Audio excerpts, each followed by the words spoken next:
So meron siyang link dito sa mga organized crime.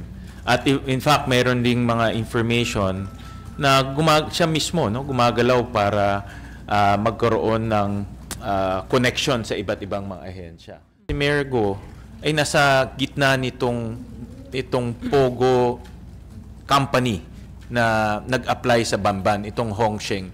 Yung pangalan niya, andun lahat sa mga dokumento, so hindi natin pwedeng maialis yan.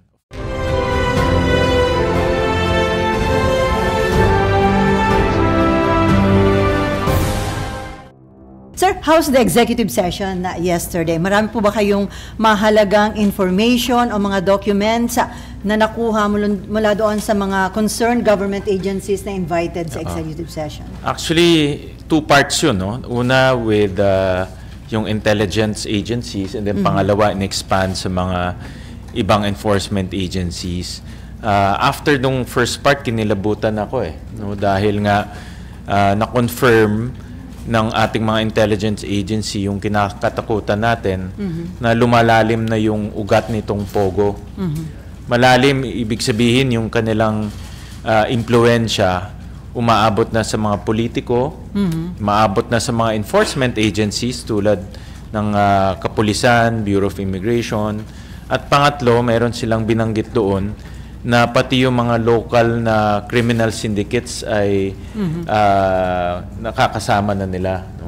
Hindi ko ibibigay yung detalye dahil nga executive session, but in a nutshell, in broad strokes, yung kanilang galamay umaabot na ngayon kasama na yung mga lokal na criminal syndicates natin. At hindi malayo yun dahil hindi naman natin pwedeng alisin na meron din tayong mga local organized crime dito. Yung mga nagbebenta ng drugs, yung mga KFR, yung kidnap for ransom, at base sa kanila, nagkakaroon na ngayon ng interaction itong dalawa. Nakakatakot to dahil pera ng mga foreign criminal syndicates, pumupunta na dito, pinupondohan nila yung local criminal syndicates. Kaya nagsasanib puwersa na itong mga masasamang elemento. So sir, sinabi niyo nakakakilabot, lumalalim na yung inaabot nga nitong sa Pogo. So, conforme ka po ba doon sa suggestion na ideklara na national security threat itong Pogo? Actually, yun rin yung aking suggestion sa NSC, sa National Security Council, na iakyat na ito sa Presidente, sa ating Pangulo, dahil ang chairman ng National Security Council ay ang ating Pangulo. At i-elevate na ito into a national security threat dahil nga lumalawak yung kanilang galamay at magkaroon na ng resolution ang National Security Council na i-ban na itong Pogo na ito because of national security issues. Hindi na siya ordinaryong kriminal na pumasok lang dito at mahuhuli natin, lumalawak na yung kanyang galamay. At ang kinakatakutan ko, baka umabot sa punto na hindi na natin makokontrol itong mga ito, sila na ang kokontrol sa gobyerno natin. Kasi may mga tao na silang binabayaran. Again, without going into the details, pero lumalabas na merong konkretong ebidensya na may link siya sa mga criminal syndicates na nag-organize nitong Pogo sa Bamban. So, meron siyang link dito sa mga organized crime. At in fact, meron ding mga information na siya mismo gumagalaw para magkaroon ng connection sa iba't ibang mga ahensya. Again, hindi ko na madidetalye, pero base sa briefing namin kahapon sa executive session, siya mismo may active participation na mabuo yung kanyang connection sa iba't ibang ahensya. So mahirapan ba si Mayor Go sa sinasabi niya na patutunayan niya na inosente siya at lilinisin niya yung kanyang pangalan on this matter? Karapatan niya yun, na patunayan na inosente siya. Pero para sa akin, malinaw kasi yung mga dokumento, Sally.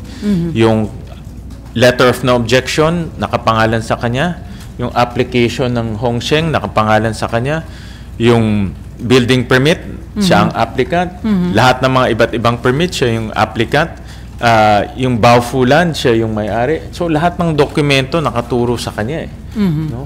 At yung Baufulan binuo para isa lang naman ang objective ng Baufulan. Binuo yan para makapasok itong Pogo sa Bamban. At siya yung presidente nitong korporasyon na ito. Kaya lahat ng dokumento itinuturo na meron siyang active participation para mabuo itong Pogo.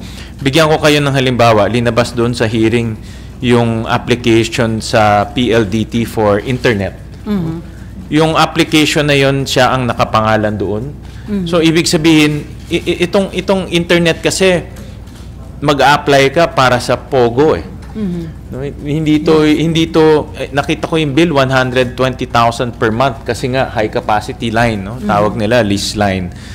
Hindi to yung pangbahay na application. Ito yung application niya para sa Pogo facility. So ang punto ko doon, meron siyang active participation para mabuo yung Pogo. Hindi lang siya representative, kundi active siya nag-apply sa PLDT para mabuo yung Pogo. So, hindi natin matatanggal yung ebidensyang yun.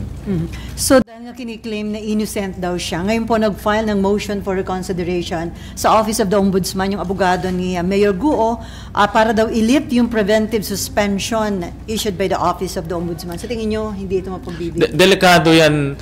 Delikado na ma-lift yung preventive suspension dahil gusto natin pati yung mga nagtatrabaho sa municipal hall ng Banban magsalita. No? Siyempre kung mayor ka, matatakot yung mga nagtatrabaho doon na magsalita. No? At gusto natin patawagin rin yung mga ibang nagtatrabaho doon para ibigay yung impormasyon sa atin kung ano yung kanilang nalalaman, ano yung kanilang nakikita at sino yung nag-uutos sa kanila.